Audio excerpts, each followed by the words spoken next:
15 candidats ayant obtenu les meilleures moyennes ont reçu des prix à la fin de ce concours. La meilleure moyenne, 18,5, a été obtenue par une fille, mais qui est encore en classe de 5e, surclassant ses doyens de la 3e. Autre temps fort de l'agenda de ce concours, la correction systématique des copies, et celle-ci devrait se faire de façon objective et non arbitraire. Je leur ai dit de mettre la science en place. C'est quoi la science? C'est respecter le principe de la clé de correction. Ne pas attribuer les notes de façon arbitraire, mais ils doivent se conformer par rapport à la clé de correction qui est donc en face de mes correcteurs, que vous voyez sur l'arrière-plan, et par rapport aussi au sujet qui est donc posé devant eux. Et nous savons que la dictée, elle est très, très vaste. Et donc, eux, ils doivent mettre en pratique toutes les règles possibles. Quand il n'y a pas les accents à la place voulue, c'est une faute. Quand il n'y a pas le point sur le i, c'est une faute. N'oublions pas que c'est un concours. Et au concours, on a besoin de la crème. On a besoin notamment des méritants. Peu après, les candidats sont regroupés selon leurs écoles respectives pour la proclamation des résultats. Comme à la première édition, la première marche du podium est triomphée par une fille avec une moyenne de 18,5 sur 20. Paradoxe, elle est encore en 5e et a tenu mordicus pour y participer. Je suis en classe de 5e et je suis venue participer au concours de dictée questions qui opposait les 3e. Je suis très content d'être sorti premier et de les avoir battus.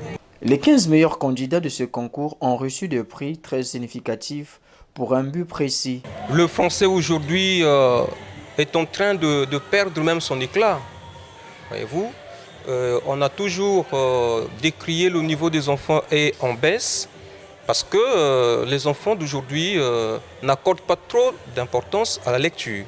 C'est pourquoi, pour essayer un peu de redonner de la place à cette langue, on a voulu donc organiser ce concours et parmi les prix, on a sélectionné le document littéraire qui est question de le booster beaucoup plus la lecture. Au moment où ce concours baisse ses rideaux, les sentiments de joie et de mission accomplie inondent l'être de Jean-Pierre Ndamba.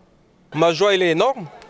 Pourquoi énorme? Parce qu'aujourd'hui, je constate qu'il y a les deux genres qui finalement se sont affrontés ici. Et l'affrontement, je peux dire que les garçons aujourd'hui ont occupé le rang un peu plus élevé. C'est vrai, la première fille, c'est une fille ici présente qui est même en classe de 5e, qui s'est dit, moi je suis sûr de moi-même, je dois être là parce que je suis compétente. Et voilà, elle est là.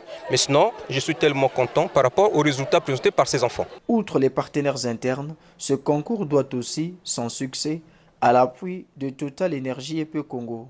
En dépit des partenaires internes à l'action, notamment le directeur départemental d'enseignement préscolaire primaire secondaire de Pointe-Noire, j'ai bénéficié également de l'assistance de Total EP Congo.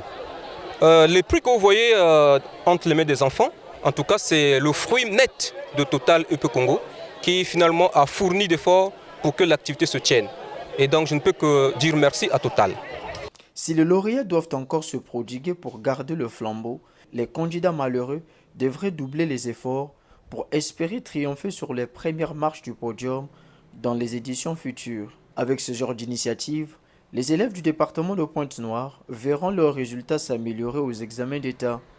Le ministère de tutelle devrait soutenir de tels projets.